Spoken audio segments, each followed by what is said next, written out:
교회는 예수 그리스도께서 흘리신 피로 값을 지불하시고 세운 것이 바로 교회입니다. 교회는 예수님의 생명이 있는 것이고, 교회는 예수님의 호흡이 있는 것이고, 교회는 바로 예수님이 계시는 것입니다. 교회 창립 66주년을 맞이해서 교회를 사랑하는 마음으로 교회 연가라는 시 한 수를 여러분에게 올리겠습니다. 교회의 연가.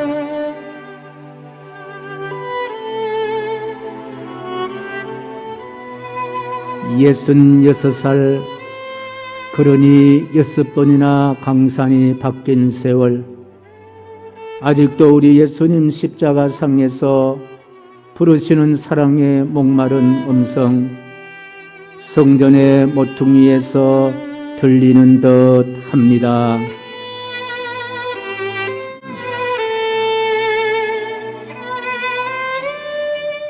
봄 가고 여름 오며 가을 가고 오는 겨울, 어찌 이렇게도 한 번의 권태기 없이 환하게 다가오시는 맑은 미소, 첫사랑 여기까지 싱싱하기만 하오리까.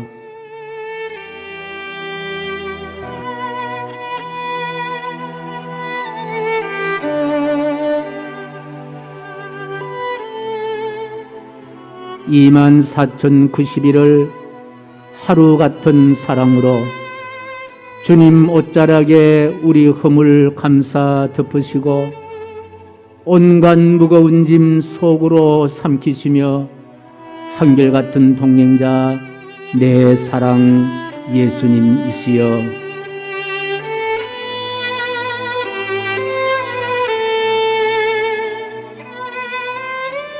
가슴에 품은 순백색 사랑으로 늦은 비 이른 비로 키우시고 돌보시니 십자가 꽃 녹여 담고 담은 향기 내 사랑하는 주님께 바치옵니다.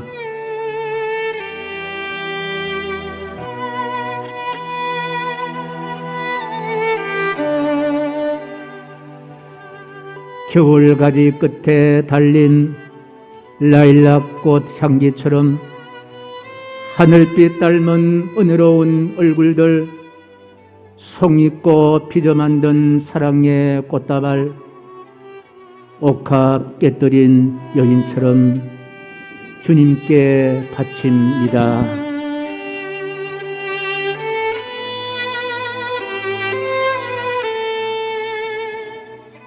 예순여섯 늦가기 부끄러운 속내 드러내고 예수님께 고백하는 숨겨둔 한마디, 내 사랑 몽땅 당신께만 바칩니다. 가슴에 담고도 그리운 나의 예수님.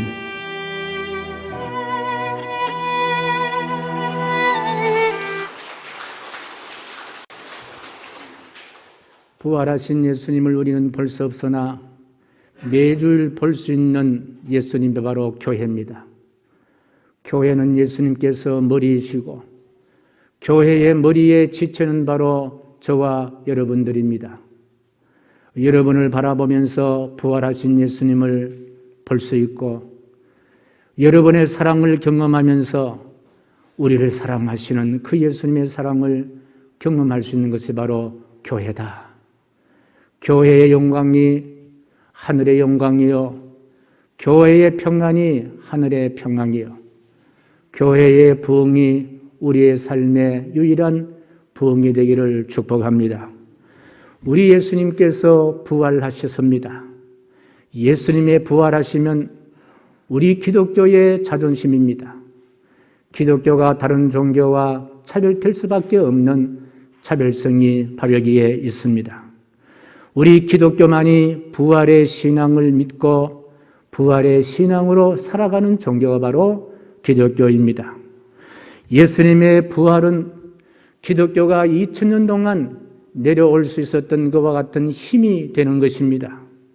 예수님의 부활을 믿는 자들로 인하여 항상 새로운 역사가 출발되었고 새로운 역사가 시작되었습니다. 예수님의 부활 신앙을 받아들이는 국가마다 새로운 변화가 시작되고 새로운 변화를 주도해 나갔습니다. 이것은 기독교 2000 역사 가운데 고스란히 역사에 기록되어 있는 사실 팩터입니다. 이뿐 아니라 기독교를 박해하려는 얼마나 수많은 박해가 있었습니다마는, 그러나 여기까지 기독교가 무너지지 않고 말살되지 않고 이어져 내려올 수 있었던 강력한 힘은 바로 예수 부활이었습니다. 그런데 예수님의 부활을 아이러니하게도 예수님을 십자가에 못 박고 예수님을 장사하고 무덤을 지켰던 군사들이 제일 먼저 예수의 부활을 증거했습니다. 죄송한 이야기지만 또 그 다음에 예수의 부활을 증거하신 분들은 그 당시, 지금은 아닙니다만은, 지금 이런 말하면 큰일 나겠죠. 그 당시에 사람 속에 포함되지 않았던, 사람 카운트에 들지 않았던 여인들, 그 여인들이 맨 처음에 예수의 부활을 목격하고 증거했던 분도 바로 아이러니한 그와 같은 이야기입니다. 그 외에도 예수의 부활은 마라나타 신앙, 장차 재림하실 예수 그리스도를 소망하는 우리 믿음의 사람들에게 유일한 예수의 재림을 소망할 수 있는 희망을 안겨준 사건이 바로 예수님의 부활의 사건입니다. 오늘 본문의 시작도, 오늘 본문의 배경도 바로 예수님의 부활에서부터 출발하고 있습니다. 그 시작은 오늘 본문 19절 상반절인데요. 자, 이렇게 시작되는데 무슨 말씀인가? 같이 읽으면 시작. 이날 곧 안식 후 첫날 저녁 때에, 이날 곧 안식 후 첫날 저녁 때에, 이날입니다. 이날은 어떤 날입니까? 안식 후, 당시의 안식은 토요일이라면은 이날은 안식 후 첫날 주일날인데, 주일에 어떤 일이 일어났습니까? 어떤 일이 일어났습니까?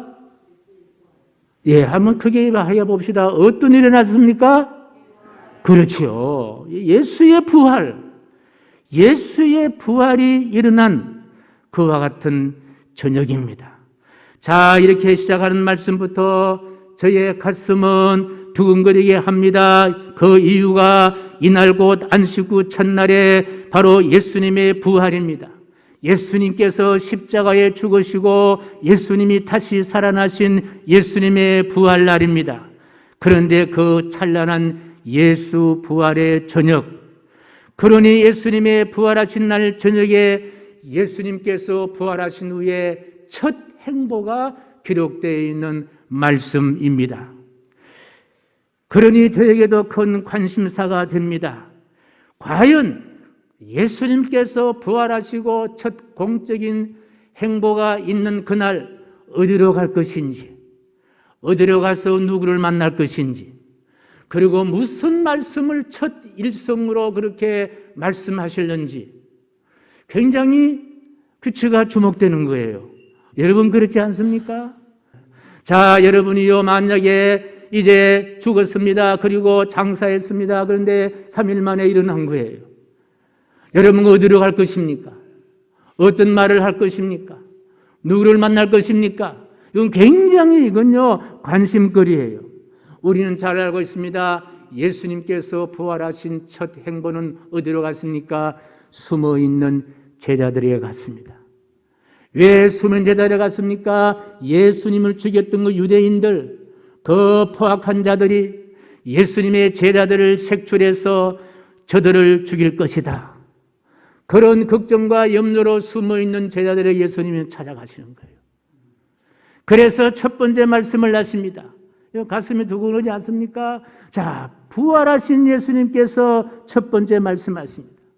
자, 우리는 그동안에 예수님의 공생애 가운데 주옥 같은 예수님의 말씀들을 우리는 잘 기억하고 있습니다. 이제 예수님은 십자가 달려 돌아가셨습니다. 이제 마리아의 몸으로 잉태한 육신의 예수님 은혜는 끝난 거예요.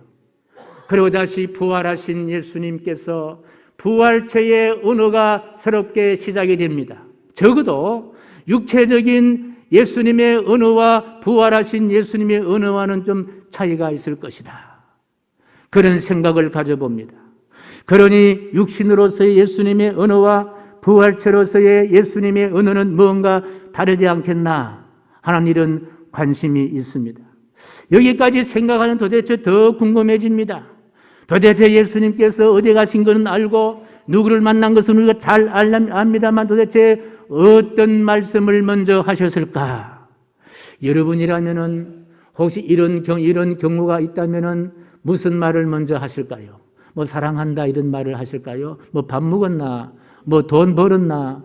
뭐 직장 잘 다녀왔나? 뭐 이런 이야기를 하실까요? 아는 잘 크나? 이런 이야기를 하셨을까요? 우리 예수님은 바로 부활하신 것, 부활체로 무슨 말씀을 하셨냐는 거예요. 이에 예수님이 죽으신 후 3일 만에 다시 살아나서 사용하신 언어를 제가 공개합니다. 19절 하반절. 다시 시작 이르시되 너희에게 평강이 있을지어다. 평강이 있을지어다. 부활체 예수님께서 첫 행보 그리고 던지신 첫 번째 말씀은 너희에게 평강이 있을지어다. 부활체로서 예수님의 첫 공적인 자리에서 평강을 선언하셨습니다. 물론 지금 서성 예수님을 십자가에 처형하는 처참한 모습을 본 제자들이 그 악한 유대인들이 자기들을 죽이려고 숨어 있었기 때문에 예수님께서는 평강을 선언하셨다 그렇게 생각을 해볼 수 있습니다. 저는 그렇게 생각하지 않습니다. 먼저 창에 찔린 옆구리라든지 손에 못 박힌 못자국을 먼저 보이면서 내가 먼저 부활하신 예수라는 이야기를 먼저 하실 수도 있지 않겠느냐. 그런데 그것 생략하고 먼저 던지신 우선적으로 하신 말씀이 바로 평강을 먼저 전하셨다.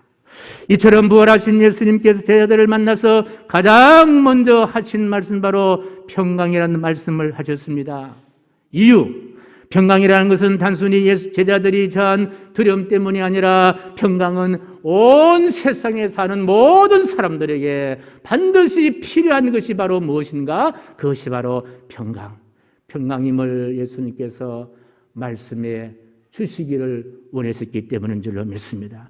그래서 요한은 부활하신 예수님의 면전에서 부활하신 예수님의 공적인 사역의 첫 일성이 바로 평강이다 그렇게 전하시고 있습니다. 예수님이 선언하신 평강은 유대인들의 박해로 인한 두려움 때문이라고 한다면은 과연 유대인들의 박해가 없었다면은 제자들이 모두 두려움 없이 삶을 살았겠냐는 거예요. 어떻게 생각하십니까? 저는 그렇지 않다고 생각합니다.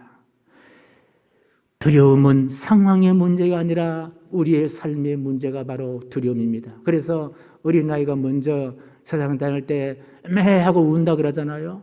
왜 우느냐? 물론 뭐 생리적인 문제 때문에 울 수도 있을 거예요. 그런데 대부분 사람들이 어린아이가 우는 이유는 엄마야, 내 이 두려운 세상에 어떻게 사느냐? 내가 이 두려운 세상에 어떻게 사느냐? 그래서 엄마하고 엄마라 하는지 아빠라 하는지 모르지만요. 무조건 운다고 이야기합니다. 그만큼 이 세상에 살아간다는 것은요, 울 수밖에 없는 두려움이 있다는 거예요. 울 수밖에 없는 근심과 염려가 있다라는 거예요. 여기까지 우리가 살아올 때에 얼마나 많은 두려움을 넘어왔고, 얼마나 가슴을 찌른 듯한 아픔을 건너왔고, 얼마나 근심, 걱정에 잠 이루지 못한 것 같은 삶을 살아왔습니까? 우리가 다 그런 경험자들이 아니겠습니까? 누군가가 말했습니다. 이 세상을 고해라고 이야기합니다. 고해라는 말은요, 고통의 바다라는 그런 뜻이 아닙니까?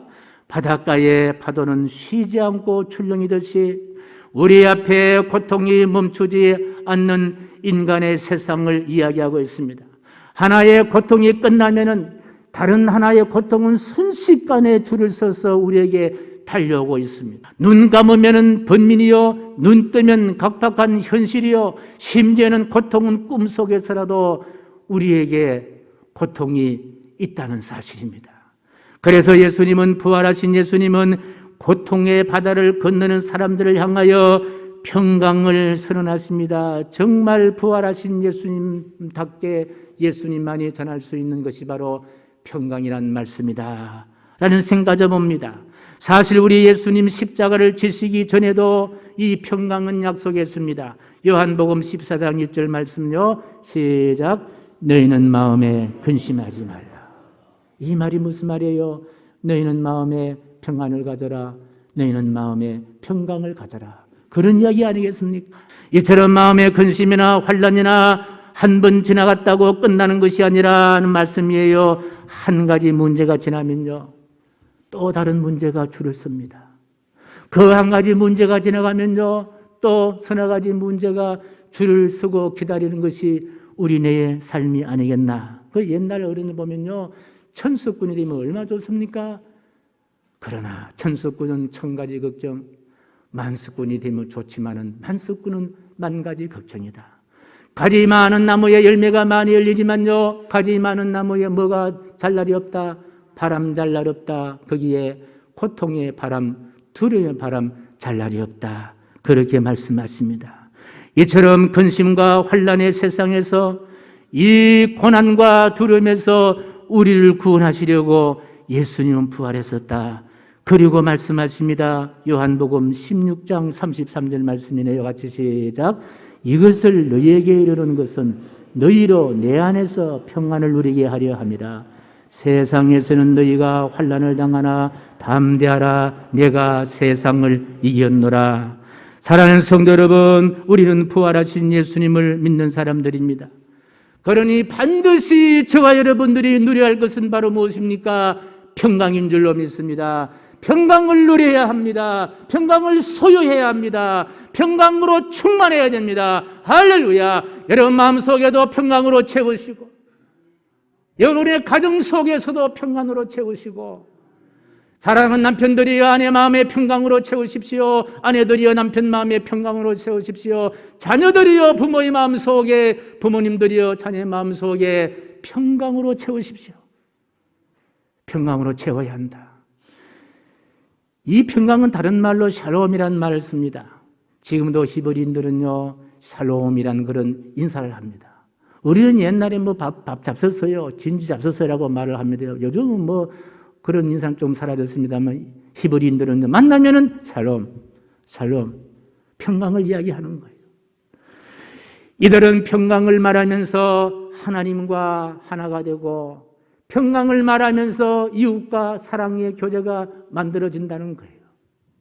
이처럼 평강은 하나님과 교제하고 이웃과도 교제할 수 있는 귀한 도구가 바로 평강이란 도구입니다. 평강은 하나님을 즐거워하는 것이고 이웃과도 사랑의 관계를 만들어 행복해 하는 것이 바로 평강인 줄로 믿습니다. 이 평강을 주시려고 우리 주님 오셨습니다. 이 평강을 우리에게 허락하시기 위해서 십자가 달려 돌아가셨어요. 이 평강을 삶에 굳히기 위해서 예수님은 부활하신 줄로 믿습니다. 그래서 우리가 평강을 누리게 된다는 거예요. 사랑하는 성도 여러분, 여러분께서 평강에 임하시기를 축복합니다. 평강이 여러분께, 할렐루야. 우리 성천식 때 많이 하잖아요. 여러분에게 평강이, 목사님에게도 평강이. 여러분 옆 사람에게 말해보고 있으면 옆 사람 향하시고 성도님에게 평강이 임하십시오. 그렇게요. 예. 여러분, 평강을 위하여 다른 방법은 없는 거예요. 평강을 얻기 위해서 세상을 아무리 쥐잡듯이 잡아도 세상에는 평강이 없습니다. 어디에만 평강이 있느냐? 평강은 하나님이 주시는 것이에요. 예수 그리스도 안에 평강이 있다는 거예요. 예수님 한 분, 그 한 분으로 우리는 평강을 얻는다는 거예요. 이 자리에 한 분 한 분은 주님의 평강이 여러분과 함께, 할렐루야. 주님의 평강이 여러분과 함께. 부활 그 이후에 우리 예수님은 너희에게 평강이 있을지어다 선언하신 그 평강은요, 예수님 부활하신 후에 짧은 시간 머무시면서 가장 우선된 사역이 바로 무엇이냐? 평강이었습니다. 평강은 현실의 안위를 누리는 심리적인 안정감 이상이에요. 평강은 스스로 얻을 수 있는 것이 아니라는 거예요. 평강은 땅에서 얻을 수 있는 것이 아니라 하늘에서 쏟아진다는 거예요. 우리의 예수님 안에 평강이 있다는 거예요. 예수님이 우리 안에 평강을 넣어 주신다는 거예요. 그래서 예수님은 세상에 오실 때에 평강으로 다스리기 위해서 평강의 왕으로 오셨다. 이사야 9장 6절 말씀이에요. 같이 시작. 그의 이름은 기묘자라 모사라 전능하신 하나님이라 영존하신 아버지라 평강의 왕이라 할 것이며. 빌립보서 1장 20절 말씀이에요. 시작. 오 형제여 나로 주 안에서 너로 말미암아 기쁨을 얻게 하고 내 마음이 그리스도 안에서 평안하게 하라. 엘리자 에드먼드 히윈이라는 여사가 계시는데 필라델피아 출신입니다. 이분은 독신으로 사시면서 참 예수를 잘 믿었습니다. 학교의 선생님이신데 제자들을 열심히 가르쳤는데 어느 날 제자들에게 예수님의 교훈을 가르치는데 그만 그 제자 하나가 스레이트 기분 큰 판 있잖아요. 그걸 이 선생님 등짝에다가 내리친 겁니다.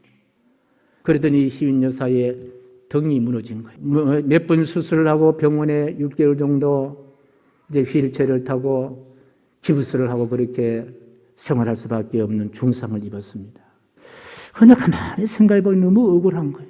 내가 한 것은 우리 제자를 말씀으로 잘 가르친 일밖에 한 게 없는데 그런데 그 제자가 스레트로 등머리를 때리쳐서 등이 다 부러졌으니까 얼마나 고통스럽겠냐는 거예요.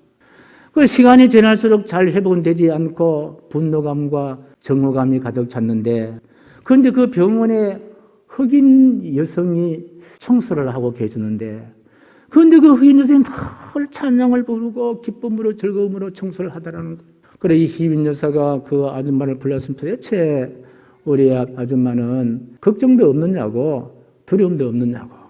그래 이야기했더니 이분이 이야기합니다. 왜 없겠어요?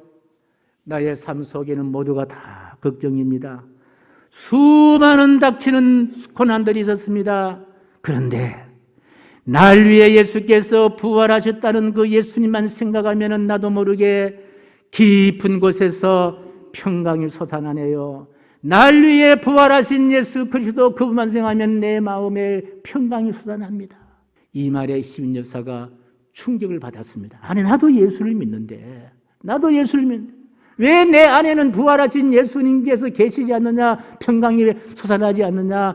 회개하고 눈물로 회개하던 차에 그만 참회하며 성령의 역사로 마음속에 평정이 회복되고 정말 마음속에 부활하신 예수님을 생각하면요 기쁨이 충만하고 마치 샘물이 터져 나오듯이 평강을 경험했습니다. 그로 말미암아 자신도 모르는 사이에 육체적인 아픔도 차츰차츰 제거되고 이제 병도 속히 회복이 되고 그리고 가해자를 용서하는 용서의 마음이 생기면서 원래 이는 시인이고 문학가이기 때문에 시를 써 내려갔습니다. 그런데 주옥 같은 시가 찬송이 되었네요. 우리가 부른 찬송가입니다. 주 안에 있는 나에게 딴 근심이 있으랴 십자가 밑에 나가 내 짐을 풀었네 주님을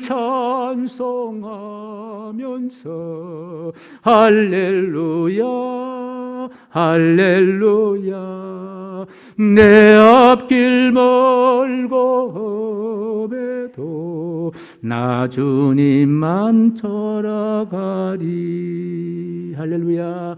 민수기 6장 26절 말씀이에요. 시작. 여호와는 그 얼굴을 내게로 향하여 드사 평강 주시기를 원하노라 할지니라 하라. 여호와께서 우리에게 평강을 주시기를 원한다고 했습니다. 그리고別전 5장 14절 말씀이네요. 시작. 너희는 사랑의 입맞춤으로 서로 문안하라. 그리스도 안에 있는 너희 모든 이에게 평강이 있을지어다. 그리스도 안에 있는 모든 이들에게 평강을 주신다고 이야기했습니다. 우리가 하나님을 모시고 살아간다면요 평강을 누려야 합니다. 우리가 부활하신 예수 그리스도의 신앙이 있다면은 그 주님이 주시는 평강으로 우리가 다가가야 되는 거예요. 좀 더 가까이, 좀 더 가까이, 하루하루 예수 그리스도로 가까이 갈 때에 우리 마음속에 평강의 샘터가 생기고 평강의 댐이 만들어지고 평강의 깊은 그와 같은 역사가 나타나게 될 줄로 믿습니다. 평강이 온다면은 세상에 어떤 두려움이 온다 하더라도 극복하게 되리라 확신합니다. 그렇습니다. 평강은 세상에 어떤 두려움도 어두움도 험한 것도 이을 수가 있습니다. 평강의 역사가 나타나게 될 줄로 확신합니다. 하루는요 그저 밥 3끼만 우리 잘 먹으면 우리가 살 수 있습니다. 그런데 평강은 그렇지 않습니다. 하루에 3번 정도만 잘 회복되어야 되는 게 아니라는 거예요. 평강은 우리가 호흡이 먹기 전까지 반드시 늘 우리와 함께 해야 할 것이 바로 평강이다. 믿음으로 산다는 것은요 평강으로 산다는 것이 전제가 되어야 됩니다. 내가 예수를 믿느냐? 그는 반드시 평강이 전제가 된다. 할렐루야. 가와 만사성이란 말이 있습니다. 가정이 화목하고 평안하면요 하는 일이 다 형통합니다. 교화 만사성도 마찬가지예요. 교회가 평안하면 여러분의 신앙이 평안하고 교회가 행복하면요 우리의 한 주간 생활도 평안하게 될 줄로 믿습니다. 골로새서 3장 15절 말씀, 그리스도의 평강이 너희 마음을 주장하게 하라. 너희는 평강을 위하여 한 몸으로 부르심을 받았나니 너희는 또한 감사하는 자가 되라. 다른 성도 여러분, 평강이 우리의 마음을 주장하게 하십시다. 우리 마음에 더운 피가 흐르는 동안 평강이 온 몸으로 흘러 넘치기를 간절히 축복합니다. 평강할지어다. 나와 함께 있는지 그에게 평강을 쏟아줄 것이다.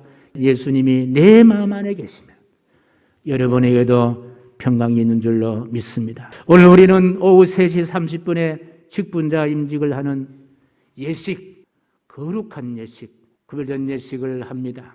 오늘 임직하시는 모든 분들에게 주님이 주시는 평강으로 교회를 섬기시고 가정을 유익되게 하시고 자녀들에게 멋진 환경직분자가 되시기를 바랍니다. 지난번에 환경직분자들 결단할 때 그런 말 하더라고요. 달라지겠다. 남편으로 달라지겠다. 아내로서 달라지겠다. 또 자녀로서 달라지겠다. 무엇으로 달라질 것이냐? 평강으로 달라지시기 바랍니다. 여러분들을 만나면 평강을 경험하고 여러분을 만나면 평강을 얻어가고 여러분을 만나면 평강의 꽃을 피울 수 있는 피스메이커가 되기를 주님의 이름으로 간절히 축복합니다. 로마서 15장 33절 시작. 평강의 하나님께서 너희 모든 사람과 함께 계실지어다. 부활 그 이후의 삶은 무엇입니까? 평강입니다. 그것이 대답입니다. 교회는 교회 창립 66주년 긴 세월 교회를 통해 흐르는 하늘의 평강으로 이제 우리 각자 마음에 평강의 샘터 하나 소유하십시다. 그래서 평강에 목마른 이웃에게 사랑의 바가지 하나 준비해서 고급스럽지 않아도 됩니다. 말 한마디, 생각 하나, 악수 하나, 눈빛 하나, 거기에 평강을 담아서 평강의 바가지 하나 준비해서 그 평강을 여러분 이웃에게, 가정에게, 내 아는 친지에게, 친구에게, 지인에게 평강을 나누시기를 간절히 축복합니다. 평강으로 살아가는 것, 이것이 우리가 부활하신 주님을 믿어야 할 사명이요. 부활하신 주님을 믿어야 할 사명이 있다면 반드시 우리가 실천해야 할 또 하나의 사명이 있습니다. 여러분 한 분 한 분들이 평강을 소유하고 평강을 나누시고 평강으로 살아가시기를 간절히 축복합니다. 존귀하신 하나님, 부활 그 이후에 우리의 삶은 평강인 줄로 믿습니다. 평강으로 살아갈 수 있도록 주여 도와주시옵소서. 예수님의 이름으로 기도하옵나이다. 아멘.